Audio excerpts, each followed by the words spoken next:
Hello, everybody. It's the end of the year. Thank God. And we don't know what 2021 is going to be like yet. Ah, crap, you're right. Now, 2021, I'm going to knock on wood, I'm going to knock on plastic, metal, whatever I have to do. I might even start sacrificing Well, it's just candy to heathen gods. Or you could just sacrifice Kaiju's figures. Yeah, I could do that, but I might die. Because his plastic crack is quite frightening. That's like my video game crack. Let's not go anywhere. I know. I live in a museum of toys. People ask me how I live. It's like, I have a lot of little eyes staring at me every day. You also have all your Bratz dolls and your Legos, so... Not Bratz dolls. They're Monster High. Understand the same company and same designer, but they're Monster High. Get it right. But, actually, speaking of, not to get too far off, but my parents actually slept in the toy room when they come visit. My mom has a hard time sleeping in here because it's very weird having all of these figures staring at you. She's like, this is either toy soldiers, Puppet Master, or any of them that, no. With that long drawn out allegory, we are here to celebrate the end of 2020 and pray to the gods that 2021 is going to be much better. I don't know. My Celtic gods like to fuck with things. Yeah, so do my Greek gods. Both. The only pantheon that we don't have is Nordic, and I kind of feel like we're in the middle of Ragnarok. Like Loki's fucking with us all. Yeah. But, so, with that said, we are doing a therapy chair session on ourselves. Yeah, because I was having an okay year until, as you probably noticed, there hasn't been an episode since Halloween. Yes, there's been a long break, which we do apologize for. Unfortunately, extenuating circumstances. Well, it's kind of hard when you have a family member commit suicide the day before Thanksgiving. Yes, and 2020 has been a year where a lot of people have gotten significant amounts of loss. By this point in the year, we're at 300 and...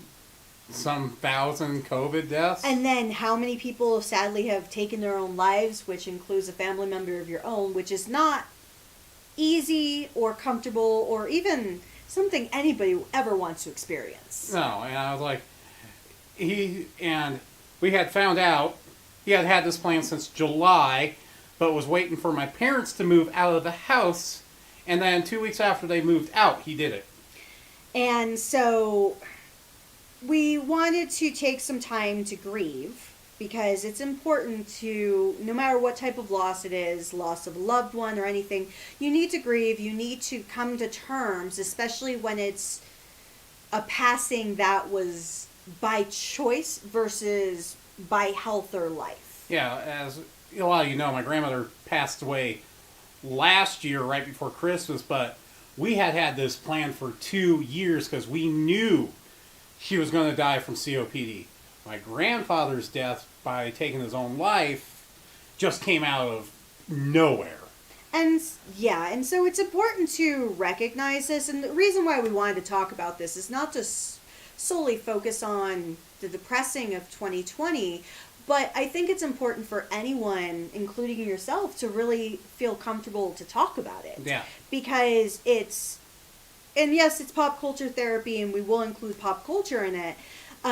But for ourselves, it's important to recognize the fear that comes from having someone do that. The fear and the sadness that you have that person, anybody, a grandfather, a friend, anyone, ever having to think about that. Having tried to take my own life as when I was younger, there's a lot of resignation that comes with it, but it's always sad when it occurs. Yeah. And our family, I'll be open with this, he had been telling us since he was in his 40s to the family and always let us know, and even when I was growing up, that he was never going to let himself die from health-related natural causes. So we ended up reading what he had left us. He was getting ready to go on kidney dialysis in January or February of next year. He wasn't going to go on to it. So that's the reason why. And he had this plan since July because he was knowing that he was going to end up in kidney dialysis in 2021. And that's not an easy path at all. I used to take care of patients who are on dialysis, and it's not a comfortable experience. So with that, using your own experience for this year, since not that we should just focus on it, how have you utilized anything to cope or come to terms or...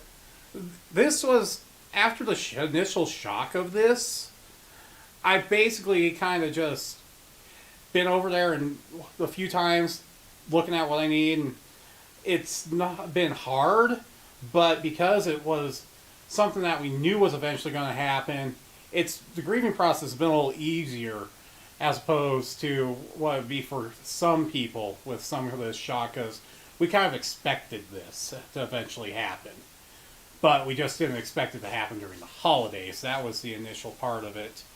I've just ended up doing what I can to kind of keep my mind off of it when I'm not expressing myself in some kind of form like this to get over the grieving process on this, because it's going to take a while on holidays. We just know we're never going to be the same again. Absolutely. And that's always the most tragic, and I think for anyone, especially when you have back-to-back years during the holidays, have close family members pass away. Oh, absolutely. I've always had a hard time around this time of year because my grandmother had gone into the hospital for surgery the day after my birthday, and my entire Christmas was spent in the hospital watching her die. And so it's always been, for me, my coping mechanism has always been trying to do as much as possible to make Christmas as happy as possible, because otherwise you think about it too much. And for myself, where the choice was kind of taken away from your family, the choice for me, I had to be the one to choose to take my grandmother off of life support, and it happened during Christmas. So for me, that's always been a hard part, because for coping, I think about it every year. I loved my grandmother. I still love her to death. And it sounds terrible to say it like that, but it's a normal colloquialism. But for me, and I think it's important, especially for 2020, because it's a year of reflection as much as we don't want it to be, I had to make the decision because nobody else in my family was comfortable doing so. And that's a hard thing to do. And loss is never easy. And there was a statistic that said every American in the United States this year alone has experienced loss of a family member, a friend, someone that they knew, either due to COVID or due to, sadly, someone taking their own lives. Suicide rate this year, if you actually look at the stats, has been raised about sixfold from a normal year, and we know it's because the pandemic's caused a lot of isolation. And so we've talked many podcasts throughout the year about how to cope with isolation.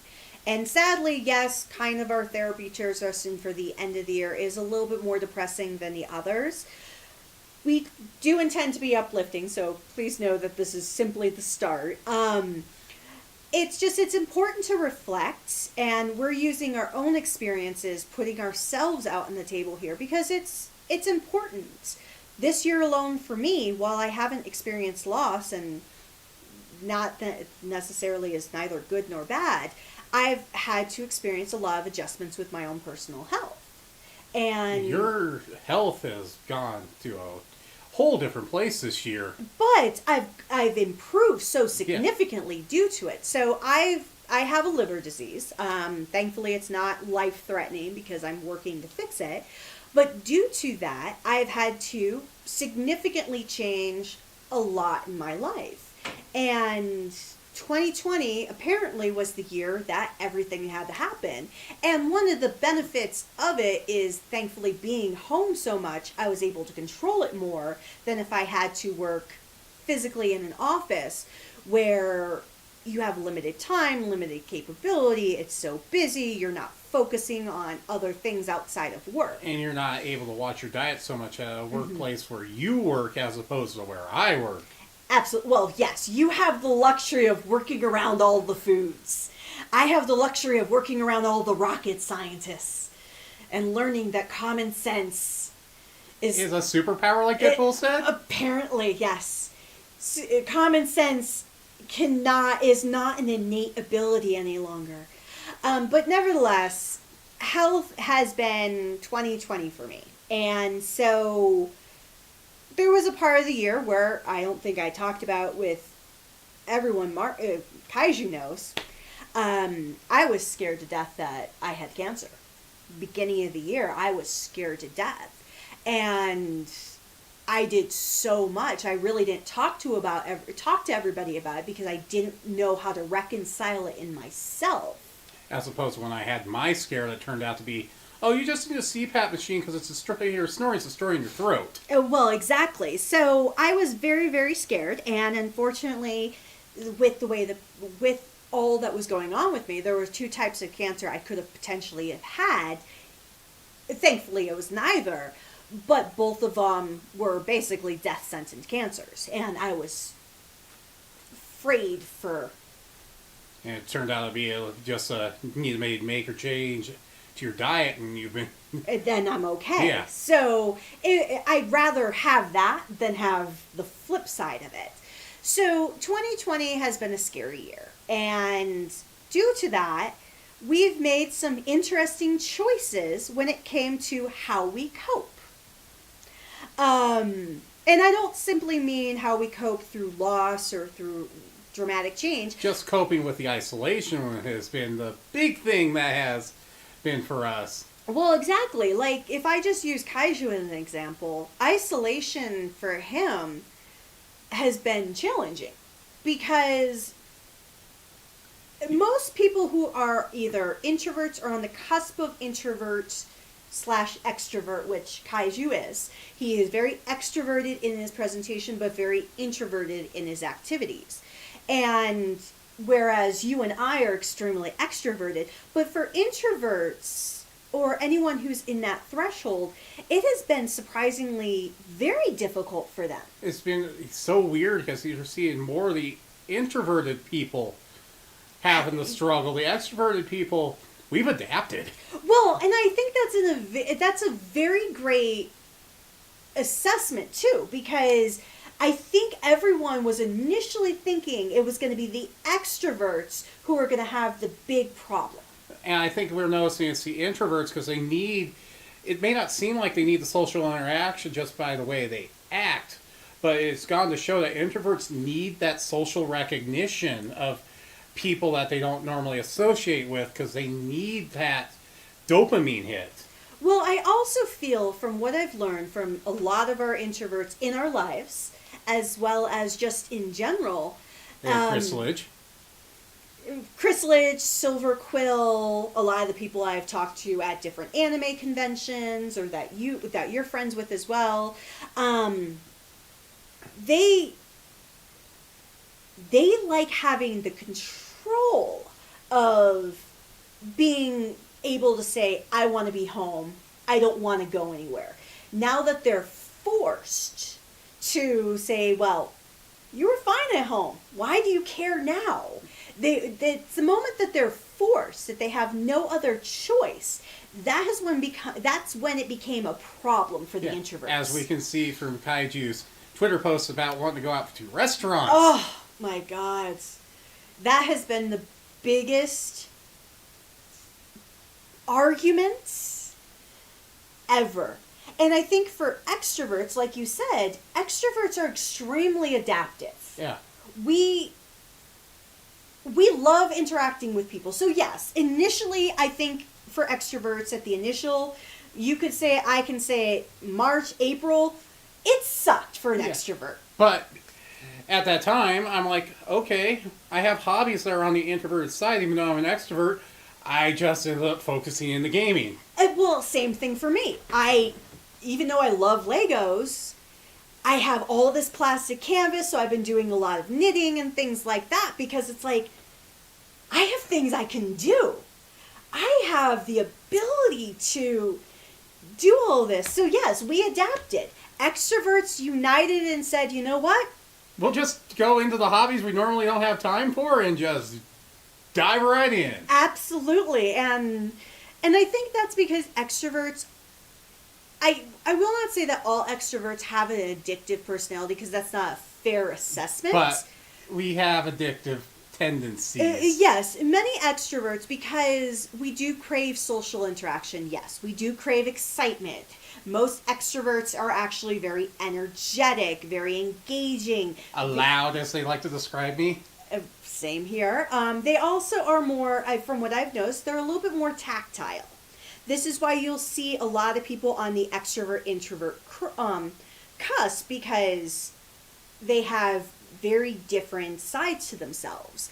And for true extroverts, they just don't care anymore. Yeah. And it'll be interesting once we come in, admittedly, to 2021. And more closer to 2022 will be the real test. Admittedly, yes. 2021 is going to become the year of just fixing a lot of what happened in 2020. But 2022, when we truly get to spread our wings again, it's going to be fascinating to see how the dichotomy between introvert and extrovert changes. Yeah. Because personally, the one thing I love right now, I know you in retail, it might be a little bit of pain at times. I love that people have to stand 6 feet apart from each other. It's one of those where it's like, when you're working with people, you don't have the option all the time, but it's nice with the customers, seeing them actually follow the rules. Oh, yeah. No, you have the people who don't want to follow the rules, and there's enough on social media that you guys can watch with people who don't want to do that. Yes. Oh, my God. I've seen a lot of videos on YouTube and Twitter about people not following the rules and getting lambasted for it. Yeah. And so I will say, personally, when we go back to normal, I would love to still continue to see that 6 feet apart. The one thing I'm hoping that continues, though, and it gets adapted more across the world, the mask wearing when it's season for colds. I agree, because if you go to any of the East Asian countries, and if you go to Eastern Europe, not Western Europe, Eastern Europe, during the cold season, people wear masks in public. Well, exactly. Because, and anime fans, you're notorious for seeing this in anime. When a character has a cold, they're automatically masking up. Where in our culture, for America, that has never been the case. And I will admit, while wearing a mask is kind of annoying, I would rather have that safety net than a free-for-all, because I do have a compromised immune system, and I would rather not get sick as often, because people will take the time if they're feeling under weather just to wear a mask. Yeah, I mean, you can still go to work and wear a mask if it's a minor cold, but then that way you're not risking people catching whatever you have. Absolutely. So no, there are certain etiquette things that I am appreciative, and like you, I do hope stays course for the future. Now let's go on to something that, I want to talk about. New things that we have discovered that we've gotten addicted to this year that we probably would not have. Oh my God. Because I already talked to you about this earlier. Yes, I'll let you start because yours is ridiculous. So, the new phenomenon that's been going on for a few years, but I ended up just getting addicted to it around August. VTubers. Watching people that have a holographic avatar of themselves playing games and just being ridiculous. Yeah. And I think it was just because they finally started doing English versions of it, and I ended up getting more into it on that, because I'd occasionally watch the Japanese streamers that were subtitled thanks to the community, but now that you actually have about 30 English ones now. It's just like, okay, now I'm on the train and now I get it. I fully understand it now why people enjoy this. Well, for me, it's been watching so much more of the reality competition shows. I don't know what it is. Like before I'd watch RuPaul, I'd watch Masked Singer. Now I'm actually like legitimately watching reality TV competition shows. Never gonna catch me watching Survivor because I find that ridiculous.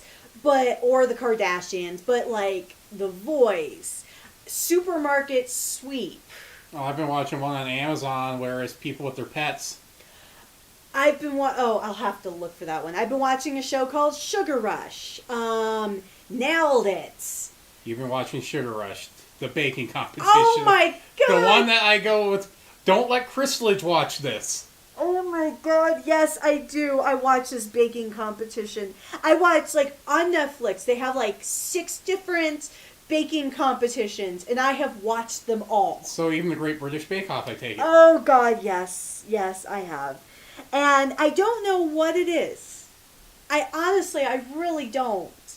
Because I like to cook, don't get me wrong. It's not, like, unlike you, it's not a passion of mine. I enjoy it because it's a functionality. I get to eat good things. It's creative, where you have a passion for it. Not so much nowadays because it became too much of my job, but back in the day, yeah, I had a passion for it. Now it's just like, I'm tired. I'm just going to throw something in the microwave. Oh my god, so this year I have bought so much kitchen stuff. Kaiju is like, we need a brand new kitchen because we don't have room in our current kitchen for all this kitchen stuff you got. And I'm like, but we need it. And he's like, for what? Once every other month? Like, but yeah. So that's been another nightmare for me. Is I admit I have an addictive personality. I now have about 40 different colors of yarn. Some are like 8 shades of blue, 5 shades of purple, and I think Kaiju is afraid anytime I go outside and go to a store that could potentially sell yarn, Every time you go over to Michael's, I'm just going to continue buying new yarn. And I sadly do. Another thing that's been big for me this year has been just watching a lot of old school anime. where you've seen my collection of 70s exploitation films just grow. And you never knew I had such a taste for that until recently. You knew I liked exploitation films, but you didn't realize just how much. Well, I like exploitation films, but my God, there's like liking, and then there's just obsessed. Yeah, and your exploitation films, thankfully they're not like on snuff level, but... They're mainly Yakuza or horror-style exploitation films from the 70s. Yeah, And anybody who knows the Yakuzas, or even any kind of the crime dramas from the mid-70s, they were more exploitation type than they were actual. And you're also wanting to watch anime that's like exploitation films. Well, I like stuff that's snuff style in the anime. Wicked City is one of my favorite anime movies. It's just... I think for this year, it's really shown through. Like, for Chris Lidge, his... I thought... And I have a high level of horror. It's pretty much the thing I watch all the time. His level of horror is starting to go up there into... Well, he has Art of the Devil now for a Christmas present from one of his friends. He went from, I like A and B, which I like A, B, and C. And he's like, I like A and B. And Z level. Yeah, he's going to like sci-fi pictures level of, it has people dying. I'm going to own it. I don't know. Yeah, but you can thank me and one of our other friends for getting him onto the Lovecraft movie train for some of the obscure ones. Yeah, no, his level of Lovecraftian horror love is pretty out there. And you can thank me for getting him onto the ecchi anime taste again. Oh yeah, no, thank you for that, because that's exactly really what I wanted to see every time I go over there and exercise. Because he yelled at me for putting on Battle Tendencies of JoJo, because then he had to watch the entire rest of the season. And then Ron and I were like, let's watch some ecchi anime. Or as they like to call it, the Man of Culture shows. Oh god. But yeah, for me, I've been grabbing, and I think Rightstuf is probably sick of me now, because I have bought so much anime from them this year, because I'm home. What else do I have to do? I either have anime from the early 90s or mid 90s, like Angelic Lair, Pet Shop of Horror, stuff like that. And then, because my guilty pleasure kicks in, I have to get all of the yaoi or reverse harem shows. So 2020 has been the year of reminding everyone. So you're going to watch The Hitman's Lover then when that starts airing, aren't you? Maybe. But Actually, I kind of do want to watch that. If you guys aren't familiar with The Hitman's Lover, it's about two hitmen that fall in love with each other that are actually on a mission to kill each other. Mm-hmm. I know. I'm so excited. Because I read the manga. Yeah, I read a lot of yaoi manga. Well, I haven't really this year, but for kaiju this year, his 2020 pop culture advent, not to really take your name, but really has been replaying all the Mario games. And he's back on GTA 5, I've noticed again. Oh yeah, because GTA 5 has sucker punched him into saying you need to come on every month so we can give you $1 million. In-game currency. They're just giving it away to incentivize people to play right now with the new casino and the new island they put into the game. Oh yeah, no, he So my Christmas season has been GTA. Because GTA 5 to be specific. He has been playing during the Christmas season GTA 5 since the first Christmas season, which was like, what, 5 years ago? 6 years ago? Really? It's been 7? 7 years since it launched on PS3. PS3. Oh my god, 7 years? I know people were kidding about that GTA 4 was on one console, but they made three consoles for GTA 5 because it's got a PlayStation 5 release. Oh my god. And yeah, and once he gets a PlayStation 5 and gets GTA 5, he'll be doing it on that. But speaking of this... That's why I'm waiting until Final Fantasy 16 before I get a PlayStation 5. Now, speaking of this, though, we were actually talking about this at a work event of... I think we've always heard in pop culture terms, what the hot toys of. Because I think everybody remembers, once upon a time, depending on your age, Tickle Me Elmo. Oh, God. I was an adult when this happened. I still don't understand the fights on it. Last year with the Hatchimals. Oh, yes, the hat... My nephew wanted one of those. I still don't get it. Okay, I work in a grocery store. I don't work in a Walmart or anything that sells groceries. I work in a specific grocery store. We were selling Hatchimals last year. Well, and then you had, prior to that, we've had the Furbies. There's always that toy. And this year, it turned out to be the next-gen consoles. Yes! Because everybody was like, well, what's the big toy of this year? And myself and my colleague were like, PlayStation and Xbox. And she's like, no, really, PlayStation and Xbox. Yep. It has not... And you can't even find them. And if you do find them, it's a scalper selling them for $1,000. Well, So, this is like the greatest hits of 2020 in a way. I was looking at Twitter because apparently looking at the newsfeed of Twitter is something I enjoy doing once a day. You enjoy doom scrolling once a day. Oh yeah, no, I love watching random cancel culture themes. Or, in my case yesterday, finding out you're old when your entire high school music catalog is on classic rock. Oh, yeah, no, we'll get there. 2020 has been that year of watching people go insane. because I saw, and this is a COVID 2020. It's not like it's a normal year where people are just stupid. There was a GameStop that they posted. They had one PlayStation, just one, singular console. 150 people standing in line. That's where you call when you see that post. You call and buy it over the phone. 150 people. Was this Florida? No! This was in Missouri. Ugh. And so, no, if it was Florida, it would make sense. I forgive anyone who lives in Florida. I've been to Florida. It's not the greatest place in the world, but I've been there. I understand it's crazy. But no, this was not Florida. I'm just like, come on, people. I can understand 150 people standing in line if they had 150 consoles.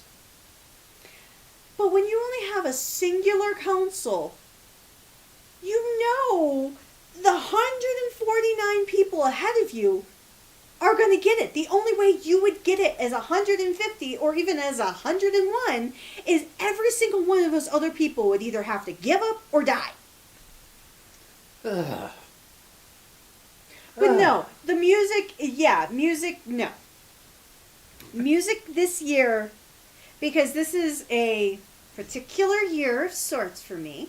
Since I was born in 1980, I'll let you do the math. But most of the music I listen to is now on the classic rock station. Yeah, both of us. And not because I like classic rock music. Yes, I do. But when I think of classic rock, I still think of it as something from the 60s and 70s. I'm thinking of Led Zeppelin, Pink Floyd. I'm not thinking of Metallica and Nirvana when I'm listening to classic rock. Or Marilyn Manson. Oh, yeah, that's right. I did hear Marilyn And Manson. 9 Inch Nails. Yeah. 9 Inch Nails. Pantera. Red Hot Chili Peppers.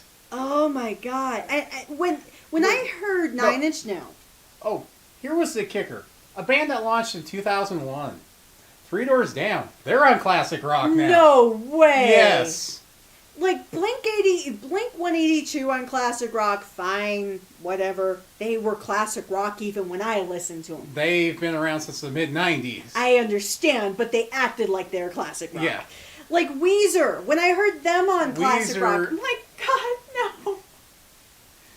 And when you're hearing Buddy Holly on classic rock, you're like, I'm old. Oh no, I came to that conclusion, especially this year, because I got the greatest comments by one of my colleagues he's an intern, so he's about 23. Because we were planning a holiday party for my team. I wanted to do something that was like MST3K. His question to me was, what is MSTK3? Oh, God. Or 3K. And just so you know, if you don't know the abbreviation, Mystery Science Theater 3000. One of the greatest parody shows ever created. And there's a recent version on Netflix. It's not like this is like gone into the... And they have their other brand riff tracks, and it's the exact same thing. It's not like in my opinion, it's not like anybody has never seen it. But yeah, MST3K. I was asked what this was by a 23-year-old.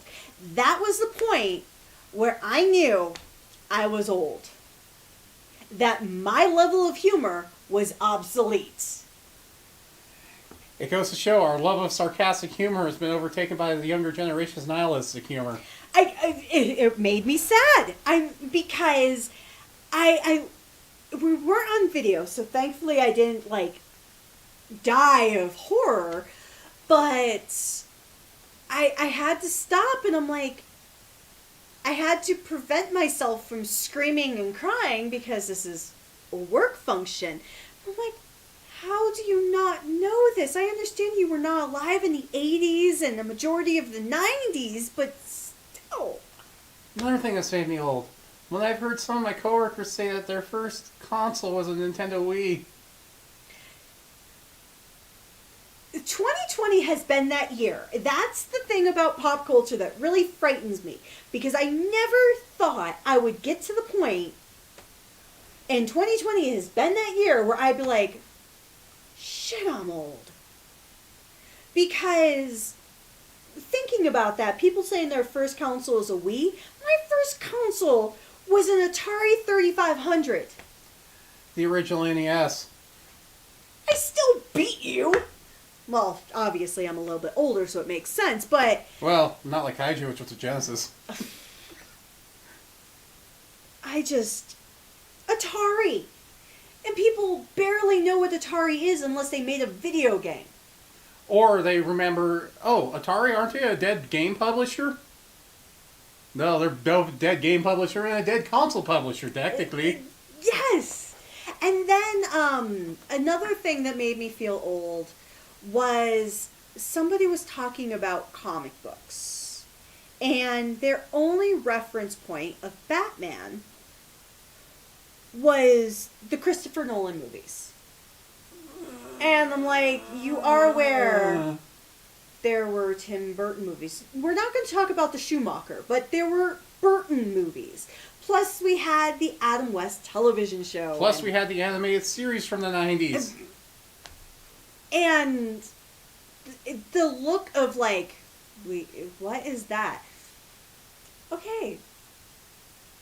And so 2020 for pop culture has been that year of proving people, you have a really good definer of young versus old now. Or this one that I've gotten because we had the Final Fantasy VII Remake this year.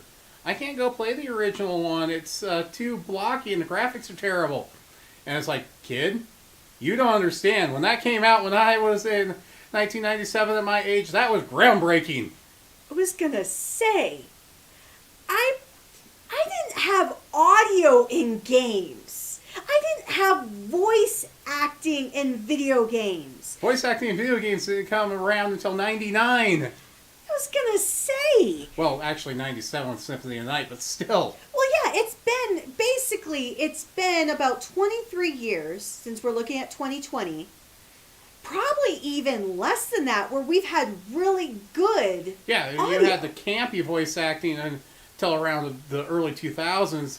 Then you started getting, thank you Cowboy Bebop, good voice acting in video games and anime. And so it fascinates me because I never thought this would be the year where people would focus, and I think it's probably because people are home more, on just all the nostalgia and all the luxuries. Because I can honestly say, if this happened even 20 years ago, we had a pandemic where we all had to stay home in 2000, we would be going stir crazy. Because we'd have the PlayStation 2, we would have DVD, because it would be the early days of DVD still, mostly VHS, but DVD. Internet would be dial-up. And there'd be no social media. Barely. No, the only thing you would have is AIM, and that was AOL Instant Messenger for anybody who really has never lived through that era. You barely had cell phones, so it's not like you could play on the internet on your cell phone. You didn't have e-readers, so you had to have physical books. I personally don't think I would have been as mentally stable as I am right now if not for all the luxuries. Also, I took you guys up earlier this year to where I grew up. Think about 20 years ago if that had happened to me. Oh, wow. Yeah, because you would have been, because I would have obviously been 20. You would have been 15. Oh my God, an emo-esque teenager stuck at home. Yeah, I understand there are emo-esque teenagers stuck at home now. But let's also think about this. In the middle of a small town on the top of a fucking mountain. And at least, if that happened today for all of you emo-esque, and trust me, we were all emo-esque teenagers at one point, at least you have internet. You have a cell phone. You have so much entertainment at your disposal. And our cable only had 42 channels, and it was... Right? Yeah. Because basic cable was basic back in the day. Yeah. There's a Bruce Springsteen song, 57 channels and nothing on. I lived that life. Yeah. No, because admittedly, if you went back to my teenage years, cable, that was a luxury. People these days, obviously cable television is technically a luxury today, but you have streaming services to offset it. Unless you decide to have 6 streaming services and then pay the same as cable. Which is why that I only have 2, you have 2. We share the luxury of that. But in all honesty, that's exactly it. Cable was a luxury back in the 90s. If we look at when I was 15, it wasn't luxury. I didn't have cable. Most of my life, the only time I watched cable is when I was over at a friend's house. I'm surprised no one in your family didn't split and leech off of some of the neighbors. No, we did. But when I was 15, the house I live in didn't have electricity. So, we didn't, but no. Splitters, if you don't know what that is, you lucky, lucky children, is when you actually steal cable from your neighbor. Some of them knowingly, many not.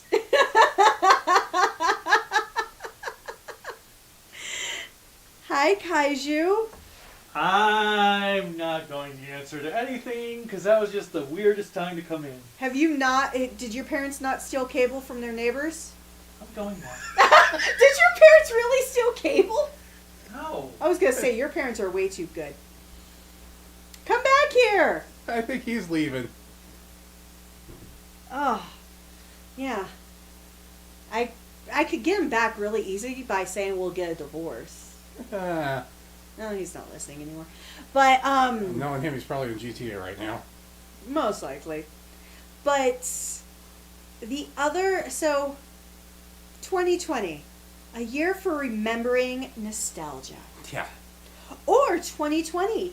The year of watching Tiger King. That was entertaining. Did you watch the special episode, too? No. I told people at work about the special episode. They're like, wait, there's more? I'm like, yes. Tiger King, where you know for a fact Carol Baskin killed her husband. And yet she was on Dancing with the Stars. Oh, God. And danced to Eyes of the Tiger. I'm like, no, Carol Baskin. But the other thing about 2020 has been, in my personal opinion, the death of the movie industry. Or theaters. Yeah, when they get back, it's going to be back down to more your smaller art house ones. I think are going to survive this, where your larger chains, like AMC's suing Warner Brothers right now, but it's looking like Warner Brothers is going to have the say-so on this. And it's very sad, because that is a sad piece of pop culture that 2020 is going to be possibly killing off. Yeah, and Disney, it sounds like they're actually welcoming the death of the movie theater. I think they are to a degree, because The art house film industry actually can thrive, but not the big box after this. well, I think the only way they could survive is if they only did it during, sadly, the blockbuster seasons, which that's impossible. The only way that would work is if it went to the old style, where movies would be in theaters for like 25 weeks. Yeah, instead of the 4 to 9 weeks they're in theaters and then they're out on video within 40 days. Mm-hmm. Yeah, because for anyone in their 30s, mainly, would have experienced, 30s and above, would have experienced the life of a movie theater where the movie would be in the theaters for roughly about 20-25 weeks, and then maybe like a month and a half, 2 months afterwards, it would go to video. So if the movie came out in January, you may not get it in video until September. Yeah. And then also, it was with their agreements with, this is when Blockbuster and Hollywood Video were kings. Oh, yes. But as soon as both of them dried up, you start seeing about within 40 days of the theater release, it was out on streaming and video. Well, yeah, and when you did have Blockbuster, Hollywood Video, Video Factory, all of them, they would get first dibs, and it wouldn't be available for you to buy for about 3 to 5 weeks after the movie rental Yeah, places movie got- rental places, that would be the only way if this pandemic happened in the 90s or early 2000s is if we still had the movie rental sites. But this has also been the introduction of streaming, because this year we got both. While Disney Plus came out last year, November of last year, it really thrived this year, and then we have HBO Max this year. which what they're planning with the movies is going to change everything. And then now we have Hulu has definitely taken up the task of playing more live television versus just simply being the after air television And then service. Amazon Prime having select live sporting events. And Netflix now increasing, I would say, quadruple fold all of their original programming, just like Amazon. The world is going to a more digital format. And then Yahoo has expanded all their sports content. If you have a subscription to Yahoo, you can watch pretty much any live sporting event now. Which is so funny because Yahoo simply was just a web browser for how many years? And now they're basically, if you don't have Hulu, your go-to for sports. If you want to watch live sporting events but you don't have cable or something. Which is hilarious because they were struggling for years after Google. You can thank Verizon for them becoming the sports capital of streaming. Oh, absolutely. Because once Google really took centerfold, everybody else struggled. The other thing 2020 has really taught us is having virtual concerts now. Which I've watched some of them. It's been fascinating because obviously for a lot of recording artists, a huge amount of their revenue comes from concerts. Yeah, so they've been doing private streaming shows, or they've been using Twitch before Twitch decided to have the Digital Millennium Copyright Act end up negating it, but they were doing live shows then, which the DMAC needs completely rewritten. Oh, well, it was written well before the internet really became what it is. But it's been interesting for them because they've released a lot of music videos, a lot of new albums, where a lot of them are self-funding their albums so they can get a little bit more profit. And they're doing it this way, and what they've been doing, they don't have the record companies involved with a lot of the stuff, so they're getting more money this way, and it's going to be like, well, what's going to happen to the record companies once this blows over? I think the record companies are still going to be around because they have a lot of master copies for a lot of artists. Because not all artists had the ability to own their master copies. Which, with this pandemic's changed it. Now a lot of these artists now have the ability to make their own master copies. Well, exactly. As long as they don't negate their contract, they can do. But that's always the hard part because, like, using Taylor Swift, for example, because last year was really big and this year her master copies were sold again. She only has the master copies to her two most recent works. Yes. Which is very hard. I can only imagine being an artist whose passion is music and not owning your own work. Well, look at what Tool did with their record company. It took them 13 years before they released an album because they wanted to have the master copies of all their previous works. Well, if you think about it, the Michael Jackson estate or the Jackson family own all the master copies for the Beatles. Yep.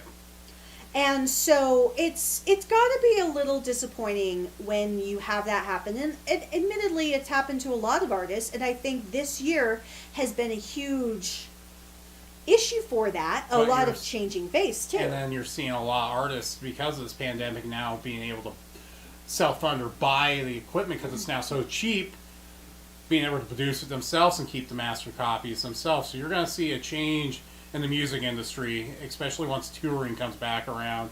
Well, you're going to see a change also in the anime industry for English dubbing. Because a lot of people now have their own home studios. Well, they have a lot of their home studios because a lot of them... So, if you think about it, prior to 2020, you have three core groups. You have Ocean Group, which is Canadian. You have many, many groups in California. And then you have the Funimation Sentai groups in Texas. Ocean Group has stopped doing anime dubbing. They've completely gone to just original Canadian content.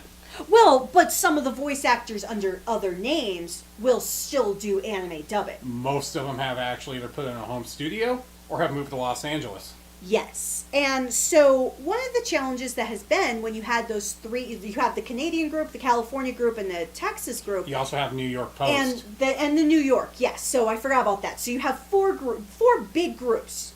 Yes, there's spurts around the country, but the four ones were always NAV Post, New York Post. So you have New York, California, Texas, and Canada. And Canada, I should say it was localized primarily to the Toronto area.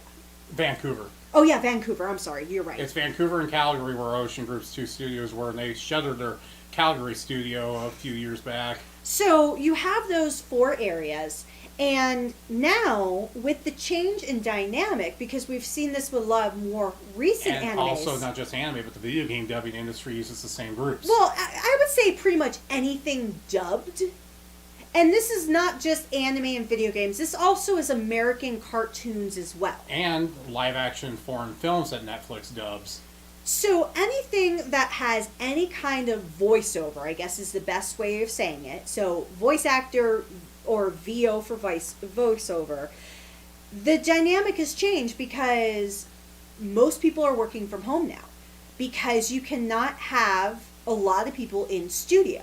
Well, in Sony, their new headquarters they're building for Funimation, it's only going to have 3 recording booths in it in its new spot. Which makes sense because most people have studios at home nowadays. And truthfully, we have a studio.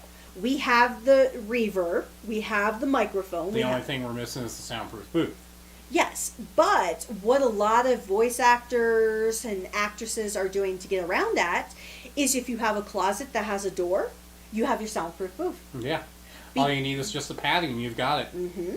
And even with padding, if you have a lot of clothes, like say you have like a walk-in closet, most people use their walk-in closets for their clothes. The clothes can act as that padding because they're that barrier. Obviously, that's a very low-tech version of making a soundproof booth, but it doesn't take as much money. Like Silver Quill spent $3,000 on his soundproof booth, whereas now people can spend less than $100. Yeah, I've seen some of them that have put together some of their soundproof studios have just got like a large glass case and then put together their own pretty much, yep, soundproof recording studio. So I think that will change the voice acting realm in general for anything VO because of the fact that you don't need to have the person local. As long as they have a good recording tool. And Zoom, you're able to do it. The directors have, and a lot of the directors are voice actors themselves or voiceover artists. They know the drill. They know how to do it. Just for your awareness, they're not utilizing Zoom to do it. They're utilizing Zoom to monitor and watch. Basically, what would happen is the person who is doing the voice acting would be mic'd in through their recording equipment to the person, and Zoom is for video capability only so that the director can pretty much, all the director's watching from a computer at their own home what's being overdubbed by the artist, and they're watching the exact same thing at the exact same time. The director, all he's doing is just making sure that they're matching what is needed, and that's all they're doing, because so many of these actors work as directors themselves, so they know the whole process go through. The other thing that's been very sad for 2020, while this is not necessarily pop culture, it is a part of, I would say, any culture, is the restaurant industry. You're going to have a complete changeover when this is sadly going to be more corporatized. Well, I was going to say, you're going to have a lot more chains and less mom and pops, which is very sad because mom and pop restaurants have always been, in my personal opinion, the best restaurants to go to because they have the most creative menu types, the varying selections, and so, well, like I said, restaurants are not pop culture, they are a part of the cultural narrative.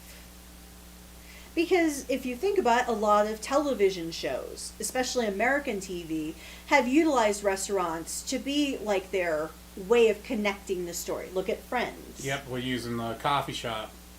But yeah, you're going to see a major change in the way the service industry is going to do a complete 180 from what it was to what it's going to be here in about a year. And it's going to be very, very different. And you're probably going to see a lot more like what you do with Dream Dinners. Probably going to see a lot more of that become popular. And what Dream Dinners is, if you're not familiar, there's a lot of other companies like HelloFresh, Blue Apron, a lot of grocery stores are doing it now, where you actually have almost meals in a box. Where you have all the ingredients already pre-prepped and or pre-partitioned to what you need, and then you prep it. Dream Dinners, the one benefit is they prep all of the ingredients and chop it up for you, whereas some others may just give you the ingredients and you still have to prep them. But a lot of people are going to that, and I've seen them getting snatched up anytime I go to a grocery store, and where I work at Dream Dinners part-time as well, is a lot of people are getting those easy pre-prep meals because it takes a lot less work to prepare. And you have something that you don't have to buy a dozen different ingredients to do. And it's much cheaper. And a lot of people are looking for the cost efficiency right now because with a lot of people either not making as much as they did before or possibly out of work, they need to have those alternatives that are going to still be healthy and easy for them to do. Yep. And the bar industry, I don't think is going to really recover from this. No, I don't think bars are ever going to recover to the way they were in the past.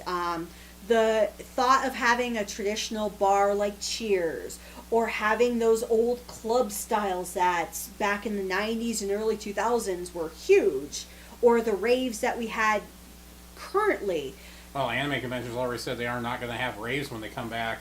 They can't. Too many people in one closed space is going to be very difficult. And that's a sad thing for starting for next year in 2021. When the conventions, which we're assuming, I'm thinking it'll be non-discon before we're actually going to have a convention to go back to. In Colorado, yes. Yeah. I really do foresee, and this is a sad part for anyone who's a big anime fan for conventions, or any type of convention, I don't foresee us really having any until probably either late summer or early fall. And that's if we are lucky. And that's unfortunately also due to the responsibility of us as a group, because we can't solely rely on the vaccine. We have to rely on our own personal wherewithals to still stay safe, stay home if needed, and if you do have a small core group of friends, which we do, staying within that core group. Don't go too far out of that core group as much as possible, because at least you know where they go, you know what they've done, not that you're really stalking them, but still.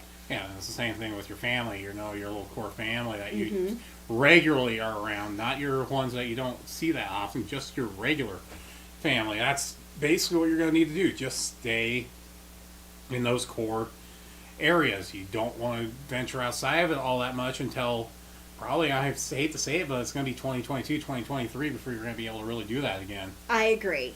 And while it's disappointing that we kind of have to end our recap of positivity looking forward to next year of saying, be conscious that as much as we want 2021 to be great, which I personally do, and I want to go back to normalcy even as early as next year. But we're going to have, when it goes back to what we consider normal, it's not going to be the normal that we've been accustomed for the last 20, 30 years. There will be a new normal, and there are going to be new social norms we're going to have to adapt to. But in the long run, these new social norms will just become the normal norms to us, and we'll adapt. Yes, I think the one thing that we can leave a note on, at least in my personal opinion, is that with all the hardships that we have taken throughout this year of 2020, we've become a little bit more responsible. Yes, we can see where all the faults have been this year of people not being very responsible, because some people have just been downright insane. But thanks to social media, they are getting thrown under the bus. They are. All the bad actors are definitely not getting a pass like they would have in the past. And so we have to stay strong with that. And just be happy, be positive, be safe. And as we started the video talking about loss, we're going to talk about hope for 2021. that we've lost a lot, and all we can do is look forward to all that we can potentially gain. And with that, we will see you in 2021. We really don't know what our plans are yet for our future episodes. But I promise we will have future episodes. Yes, episode 52 will occur definitely within the first couple weeks of January. It won't be like the new 52 for DC. And with that, have a great end of your year, and we'll see you in 2021. Happy New Year!